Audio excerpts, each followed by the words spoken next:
ትውልድን ለማፍራት የእናቶች ጤና አጠባበቅ ዙሪያ ላይ መስራት ይጠይቃል። በተለይ የእናቶችና ህፃናት ጤና አጠባበቅ እንዲሁም የእናቶች ጤና ላይ በእርግዝና ጊዜ ክትትል ማድረግ የጤና ተቋማትና የጤና ባለሙያው ድርሻ እጅግ የጎላ ነው። እኛም በዛሬ ጤናችን ፕሮግራም በቅላል ክላስተር በእናቶችና ህፃናት ጤና አጠባበቅ ዙሪያ ላይ ያተኮረ መሰናዶ ይዘናል። እስከ ፕሮግራማችን ፍጻሜ ድረስ አብራችሁን ቆዩ።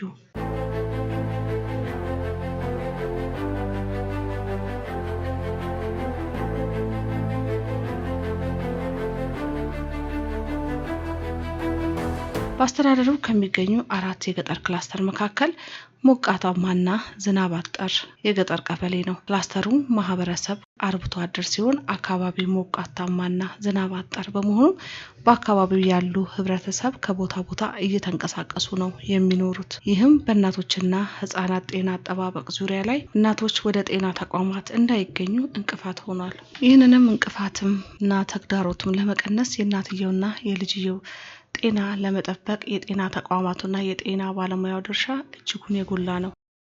2017 መጨረሻ አካባቢ ዝናብ ስላልዘነበ አንዱ እሱ ነው። ሁለተኛ ደግሞ ምክንያቱ በጣም ይራራቃል። እኛማ መንደሮች ወደ ጤና ተቋም መምጣት ርቀት አለው። ኢቭን ጤና ኬላ አለን 5 ጤና ኬላና 1 ጤና ጣቢያ ነው ያለው። እንደ ጀልዴሳ እንዳጠቃላይ 8 ነው። 8 ቀበሌ ነው እና 2 ጤና ጣቢያ ነው ያላቸው። 8ቱ ቀበሌ 2 ጤና ጣቢያ ነው ያለው። አንዱ መካቀሮ ነው፣ አንዱ ጀልዴሳ ነው። ጀልዴሳ ስር ያለው 5 ጤና ኬላ ነው። 5ቱንም ጤና ኬላ መንደሮች ይርቃሉ። ከ5ቱም ጤና ኬላ ይርቃሉ። አንዱ እሱ።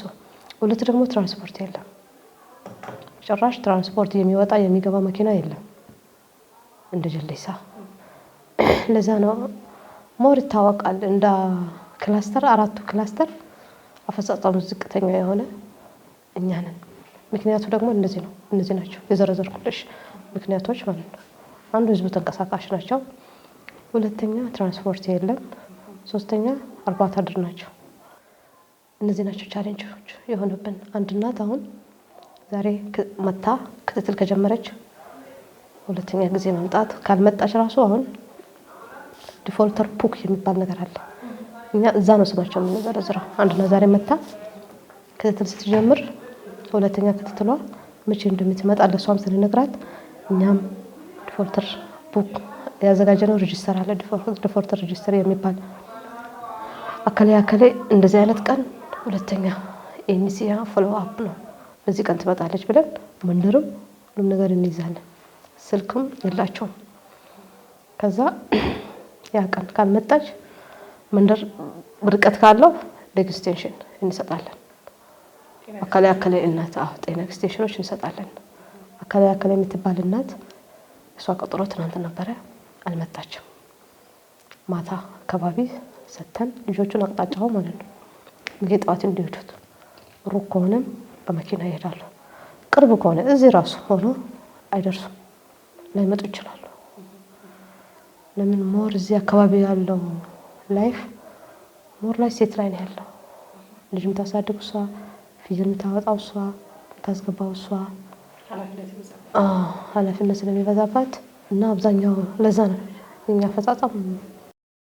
በቅላል ክላስተር ጤና ጣቢያ ኃላፊ ሲስተር ደገም ሙሴ እንደገለጹት የእናቶችና ህፃናት ወደ ጤና ተቋማት እንዲመጡ ለማድረግ የእናቶች ኮንፈረንስ በየወሩ 1 ጊዜ በማዘጋጀት የእናቶች ግንዛቤያቸው እንዲያልቁ በማድረግ የተለያዩ የግንዛቤ ስራዎች እየተሰሩ መሆናቸውን ገልጸዋል። አዎ ቦርታ በግንዛቤ አንደኛ ናቸው። እኔ ራሴ 2013 ላይ ሲመጣ ኤክስቴንሽን ፓኬጅ የዚህ ግቢ ጽዳት ሰራተኛ ነው የሰማሁት። እውነት ሰምቼ አላውቅም ነበረ። በጣም ፐርፌክት ናቸው፣ ግን ቻሌንጅ ላይ ናቸው እነሱ። የላይፍ ቻሌንጅ ናቸው እንጂ አሁን ጤና መድን ደረሰ በአንዴ ነው የሚከፍሉት። ጤና ጣቢያ ነው ስንላቸው አሁን እናቶች ኮንፈረንስ ዛሬ እናንተ በአጋጣሚ የእናቶች ቀን ስናከብር ነው አንድ ላይ ሆነ እንጂ በየወሩ ነው የምናደርገው። በየወሩ ጤና ኬላ እየዞረን ነው የምናደርገው ከጤና ጣቢያ ጋር ማለት ነው። ሻሂ ቡና አፍልተን ማውራት ውስጣችን ሴቶች ሲሆኑ ያወራሉ የሚል ነገር ስላለብን ሁሉም ነገር ያውቃሉ። ግን ቻሌንጅ የሆነባቸው በዚህ ነው። ሞር ደግሞ አብዛኛው እነሱ ጋር ኃላፊነት ስለሚበዛ ኢሚዲየትሊ ሌበር አሁን ጀመረ አሁን ወለደች ነው የምትሰሚው። ይደውልኛሉ የሚወልድ ሰው አለ። እሺ መኪናው ተነስ የሚወልድ ሰው አለ ስል ገና ወንዝ ሳያልፍ ወለደች ተባለች። በቃ ምንድነው ስላቸው በቃ አሁን ይጀምራል አሁን ነው የምንወልደው እናንተ ብቻ ነው እንደዚህ ሌላ ቦታ እኮ የለም ምናምን ነው የምንላሽ። አይናገሩም እንደብቃሉ። ሚጥ ላይ ስትሆን አንድ ሴት ከጫዎች ነው የሚል ነገርም አላቸውና የነሱ ባህላቸው ነው። እንደ ጤና ጣቢያ የሰራነው ስራ አንደኛው ይሄ እንትን ነው መንዝሊ ማዘር ኮንፈረንስ ዛሬ እንዳየሹ እንዳስተዳደር ነበር ዛሬ የምናከብረው። ግን እኛ ይታወቃል በወር አንዴ ነው። በወር አንዴ ከመጀመሪያ ከ2013 2014 እና አሁን የተለየ እንትን አለ ለውጥ አለ እየጨመረ ነው።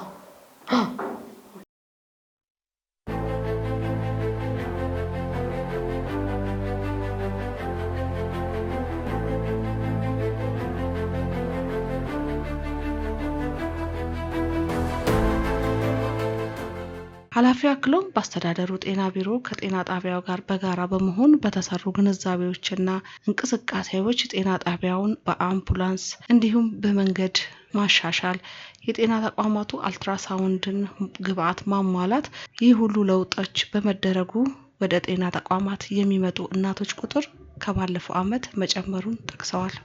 አይመጡም ነበር እንዳልኩሽ። ከዛ በዚህ እንትን ለውጥ አለ ማተርናል ኮንፈረንስ ላይ ሲሆን አንድ እሱ ሁለተኛ ደግሞ ድሮ የማይመጡበት ምክንያት አንድ ጊዜ ሪፈር ይደረጋል። አብዛኛው አይፈልጉም ወደ ከተማ መሄድ ሪፈራቸው። አሁን ከጤና ቢሮ ጋር አብረን ሆነን ስንሰራ ደግሞ እዚህ ያሉት ትልቁ ቻሌንጃቸው አልትራሳውንድ አልነበረ። አንድ በይ ጤና ጣቢያው ሶላር አልነበረው። ሁለት በይ የነበረ ችግሮች የቀረፉት እንትኖች ማለት ነው። ሶላር አለ አሁን አልትራሳውንድ አለ። አልትራሳውንድ ኢቭን በነፃ ነው እነሱ። ስለዚህ በዚህ ጋር እየመጡ ነው። ሌላ ደግሞ ከአስተዳደር ጋር እንትን እያለ ነው። ከመሬትና ልማት ነው የሚባለው መንገድ የሚጠርጉት በየ3 ወሩ እየጠረገልን ነው። እሱም እናመሰግናለን። በየ3 ወሩ በየ6 ወሩ መንገዱ እየጠረጉልን ቢያንስ አንድ እናት ስትወልድ ለሚጥ ሲጀምር ቶሎ መኪናው ደርሶ እንዲመጣ መንገዱ ከሰል የሚያወጡት አሉ። ብዙ መኪናዎች ወደ ሌላ ወደ ኦሮሚያ ክልል የሚሄድ አይሱዚ ምናምን መንገዱ ያበላሻሉ። ስለዚህ ከነሱ ጋር ስናወራ ቋሚ ኮሚቴው አንድ ጊዜ መጥተውልን ምን ትፈልጋላችሁ ሲሉ ቢያንስ መንገድ በየ3 ወሩ እንዲጠረግልን ስንላቸው እሺ ብሎ እሱም እየተደረገ ነው። አልሐምዱሊላህ ግን አሁን ከድሮ ይሻላል። በድሬዳዋ አስተዳደር ጤና ቢሮ የጤናማ እናትነት ወርን በማስመልከት ወደ ጤና ተቋማቱ በመገኘት በእናቶችና ህጻናት ጤና አጠባበቅ፣ አመጋገብ እንዲሁም በእናቶችና ህጻናት ኬስ ቲም አማካኝነት በእናቶች ጤና ዙሪያ በርካታ የግንዛቤ ስራዎችና ድጋፎችን እየተደረገ በክላስተሩ ይገኛል። ዲወርሚንግ በየ6 ወሩ ይሰጣል። ከዛ እስከ 5 ዓመት እስከሚሞላቸው ደግሞ የአርብ ኮንቴን ኬክ ይሰራላቸው። ምን እጃቸው ይለካል። እስከ 5 ዓመት ይሰራል። በእርግዝና ጊዜ ለእናቶች ይሰራል። ልጆች ደግሞ 5 ዓመት እስከሚሞላቸው ድረስ ደግሞ ያስፈልጋል። ስለዚህ እነኚህ ሁሉ ፓኬጅ የያዘ ምንድነው አጠቃላይ ምን ነው እሱ ማድረግ አለብን። ከዛ ደግሞ ከሁለት ዓመታችን ከሰራን በኋላ ቀጣይ ምን አለ ምን ይሰጣቸዋል? ከዛ በአፋቸው ይሰጣል። ታሪክ ይባላል። በድሬዳዋ አስተዳደር ጤና ቢሮ የእናቶችና ጤና አስተባባሪ ነኝ። እንግዲህ ስናከናውን በዚህ በጥር ወር ውስጥ መሰራት ያለባቸው ብዙ ስራዎች ነበሩ። እነሱም በደንብ አከናውናል። ከዛ ውጪ ግን በአንድ ወር ብቻ የሚሰራ ስራ ሳይሆን ዘለቄታዊ የሆነ አመቱን ሙሉ ሊሰራ የሚችል የእናቶች ጤና የህፃናት ጤና በተመለከተ በዘላቂ ፋይናንስ በማስመልከት የተዘጋጀ የጤናማ እናትነት ወር ነው። እንግዲህ እሱን በማስመልከት በሰፊ ስራዎች ድሬዳዋ ጤና ጣቢያ ሰርቷል። በቀላል ጤና ጣቢያ በምናየው ሰዓት ላይ በስሩ ካችመንት ሴልስ ፋሲሊቲዎች ሴልስ ፖስቶች አሉት። እነሱን በማስተሳሰር የውሎ ጎብ ስራዎችን እናቶችን የወሊድ ጊዜ በድህረ ወሊድ ጊዜ እንደዚህ ደግሞ በክትባት ጊዜ አገልግሎት እንዲያገኙ የማድረግ ስራዎችን በሰፊው የስራ ይገኛል። እንደምናየው ጤና ተቋሙ ለእናቶች አመቺ በሆነ መንገድ የሰለጠኑ ባለሙያዎች ባሉበት ስራዎችን በሰፊ ሁኔታ እየሰራ ይገኛል። ነገር ግን ካለው የቦታ አቀማመጥ አንጻር እናቶች ወደዚህ መምጣት ስለማይችሉ እነሱን በማምጣት በአምቡላንስ ሰርቪስ በመኖሩ እነሱ እየመጡ እዚህ አገልግሎት እንዲያገኙ ይደረጋሉ። ከዛ ባለፈም እናቶችን የተሻለ አገልግሎት እንዲያገኙ የአልትራሳውንድ አገልግሎት በዚህ በጤና ተቋሙ እየተሰጠ ይገኛል። እንግዲህ በእናቶችና ህጻናት ጤና እንግዲህ በቅርቡም የስድስተኛ አፈጻጸማችንን ገምገመናል። ጥሩ መሻሻሎችን ከባለፈው ዓመት አንጻር ምን ላይ ነን የሚለው ነገር አይተናል። የተወሰነ ትኩረት አድርገን የምንሰራባቸው አራተኛው እርግዝና ክትል፣ ስምንተኛው እርግዝና ክትል መሻሻሎች ቢያሳዩም ግን መሻሻሉ በእኛ ባቀርነው ልክ ባለመሆኑ እሱ ላይ እናቶች በጊዜ እንዲመጡ በጊዜ ከ12ኛ ሳምንት በፊት እርግዝና ክትል እንዲያደርጉ ላይ በደንብ መስራት ያለብን ትልቅ ስራ ነው።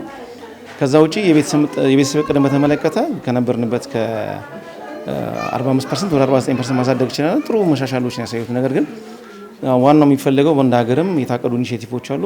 የረጅም ጊዜ ቤተሰብ እቅድን ከማሻሻል አንጻር ወደ 45% አካባቢ እንገኛለን። እዛ ላይ እንግዲህ በክንድ የሚቀበረው የኢምፕላንት ወይ ደግሞ በማህፀን የሚቀበር የአይሲዲ የሚለውን ላይ አሁን በፊት ከነበሩት በጤና ኬላዎች የሰርቪስ አይሰጥም ነበር። አሁን ግን በ18 ጤና ኬላዎች ይህን ስራ ስልጠና በመስጠት እንዲጀመር የማድረግ ስራዎች ሰርተናል። ሌላ በክትባት በተመለከተ እንግዲህ ክትባት ሁሉንም ከ100% እና ከዛ በላይ ማሳካት ይችላል። ነገር ግን 100% ለኛ የሚያዘናጋ ቁጥር መሆን የለበትም። የድሬዳዋ ፖፑሌሽን እንደምናውቀው ከተለያዩ ቦታዎች ላይ እየሰፋ አሁን ካለው ፖፑሌሽን በላይ ስለሆነ የቀሩናሉ በሚል እነሱንም በደንብ ለመድረስ ስራዎች እየሰራ እንገኛለን። በቅርቡም ደግሞ የምናከናወነው ሰርቬይ አለ። ቤት ለቤት በመሄድ አጠቃላይ የክትባት አገልግሎት ምን ይመስላል በሚል 273 ሰዎች የሚሳተፉበት አጠቃላይ ሰርቬይ ደግሞ እናከናውናለን። ይሄ ደግሞ ምንድነው ያለንበት ደረጃ የሚለውን ነገር ላይ ሪል ታይም ዳታ ስለሚወሰድ እሱ ደግሞ በደንብ ያሳየናል። በግልጽ አድርጎ ቢያንስ ላይ ያቀን የሚሰራ ስራ ነውና እነኚህን የመሳሰሉ ስራዎች ላይ በቢሮ ደረጃ እየሰራ እንገኛለን። ከዛ ባለፈ የአዶለሰንት ኤዋይች ምለው ደግሞ የአፍላ ወጣቶችና ወጣቶች ጤና በተመለከተ ቢሮ እንቅስቃሴ እያደረገን ይገኛል። ግን ነገር ግን ወጣት ማዕከላቶች በሚፈለገው ልክ ክፍት አይደሉም። በገጠርም በከተማ የሚገኙ እነሱን እንግዲህ ከሚመለከታቸው የሴክተር መስሪያ ቤቶች ጋር በመቀናጀት እነሱን ወደ ስራ ማስገባት ወጣቶች የዚህ አገልግሎት ተጠቃሚ እንዲሆኑ ማድረግ። ምክንያቱም ትልቁን የአፍላ ወጣቶች እርግዝናን ወደ 14% ነው። እሱን ለመቀነስ ጥረቶች እያደረገን እንገኛለን። ይህ የሚያሳየን ምንድነው? ወጣቶች አግባብ ያልሆነ የወሲብ ወይንም ሴክሹዋል ኢንተርኮርስ እያደረጉ ነው። የኮንዶም መጠቀም ግዝና በላቸው አናሳ ነው። ለዛ ነው እርግዝና ይመጣው። ስለዚህ እርግዝና ነው የሚያሰጋቸው። ግን ሌሎች ተላላፊ የምንላቸው በሽታዎች ደግሞ አሉ። ከሱ አንጻር ስናይ የኤችአይቪ ኤድስ፣ የቫይራል ሄፓታይተስ የምንላቸው በቀላሉ በወሲብ የሚተላለፉ ናቸውና እሱ ላይ ግንዛቤ ማስጨበጫ ስራዎችን ከትምህርት ቤቶች ጋር ለመስራት አስበናል። ከዛ ባለፈ በቅርቡ የምንጀምራቸው 10 ትምህርት ቤቶች ላይ ደግሞ የዊፋስ የምንለው አዲስ ፕሮጀክት አለ። የዊክሊ አይረን ፎሊክ አሲድ ማለት የአይረን ታብሌቶችን በየሳምንቱ ልጃገረዶች እድሜያቸው ከ10 ዓመትና ከዛ በላይ የሆናቸው እንዲወስዱ በማድረግ ቢያንስ ቀድመን ሊፈጠር የሚችለውን የደም ማነስ የምንከላከልበት ስራ በተመረጡ 10 ትምህርት ቤቶች በሁሉም ወረዳዎች ላይ ይጀምራል። በወረዳ በከተማም በክላስተሮችና በወረዳዎች ላይ ተመርጠዋል። ስለዚህ እነሱን ደግሞ ከዩኒሴፍ ጋር ሆነን የምንሰራቸው ስራዎች አሉ። እዛ ላይ የሚገኘው ውጤት በከተማ ላይ የሚገኙን ተሞክሮ ወደ ሌሎች ሀገሮች ለማስፋት ስለሚረዳ እዛ ላይ ውጤታማ ስራ ለመስራት ደግሞ በቅሬ ተንቀሳቀስ እንገኛለን። በአጠቃላይ በፕሮግራሙ በህፃናትና ወጣቶች ጤና ላይ የምናያቸው የፕሮግራም መሻሻሎች በቀጣይ 6 ወር ደግሞ የመካካሻ እቅዶችን አቅደን ለመስራት በዝግጅት ላይ እንገኛለን።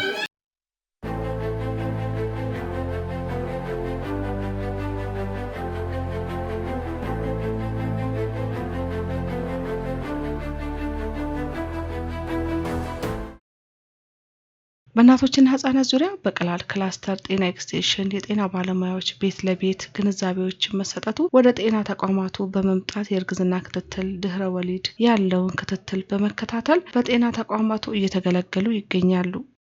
ስሜ ሊና ፏድ ይባላል። ጀልዴሳ ጤና ጣቢያ አዋላጅ ነርስ። እሺ እናቶችና ህጻናት አሁን ላይ በጣም ጥሩ ሁኔታ ላይ ነው ያለው። ብዙ ካለፈው አመት አንፃር ስናይ ብዙ የተሻሻሉ ነገሮች አሉ። ብዙ ሙሉ ለሙሉ ማስቀረት ባንችልም ቤት ለቤት ሆም ዴሊቨሪ የምንለውን ቢያንስ ከመጀመሪያው በተሻለ አፈጻጸም ላይ ከመጀመሪያው አንፃር ጥሩ ላይ ነው ያለው። እናቶች ይመጣሉ ተቀበሉ። እናቶች ለክትትል በደንብ ነው የሚመጡት። በደንብ ፎሎ አፕ ያደርጋሉ። እኛ ጋር ትንሽ የርቀቱ ችግር ቻሌንጅ ያደርጋቸዋል እንጂ ጥሩ ነው። ከመጀመሪያው አንፃር በጣም ብዙ ለውጦች አሉ።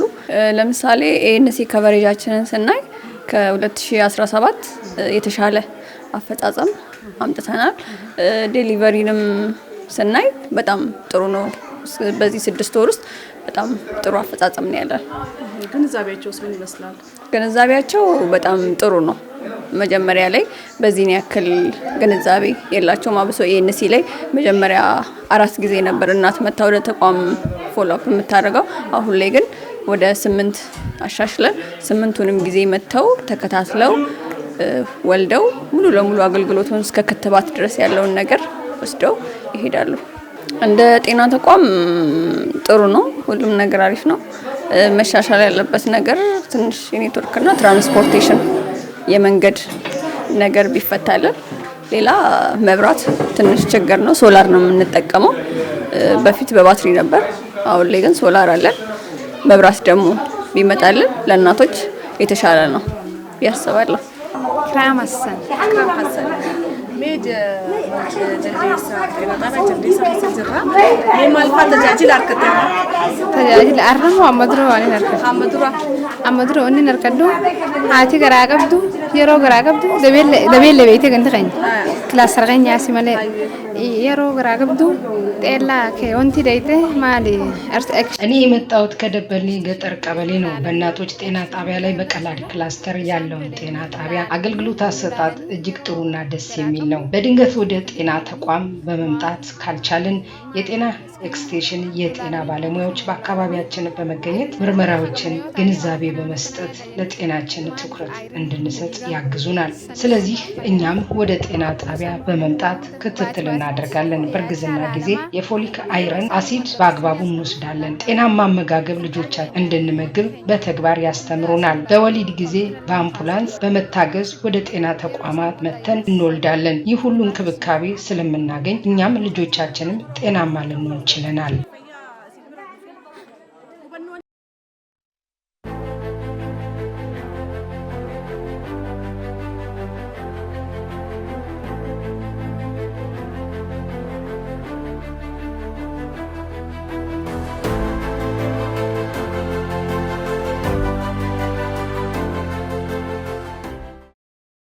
በክላስተሩ የመሰረተ ልማት ያሉ ችግሮች በመቀረፍ ለእናቶችና ህጻናት ጤና እጅግ ወሳኝ ነው። እኛ በዛሬው ጤናችን ፕሮግራም በቀላል ክላስተር ጤና ጣቢያ በእናቶችና ጤና ዙሪያ ላይ ያዘጋጀንላችሁ መሰናዶ ይህን ይመስላል።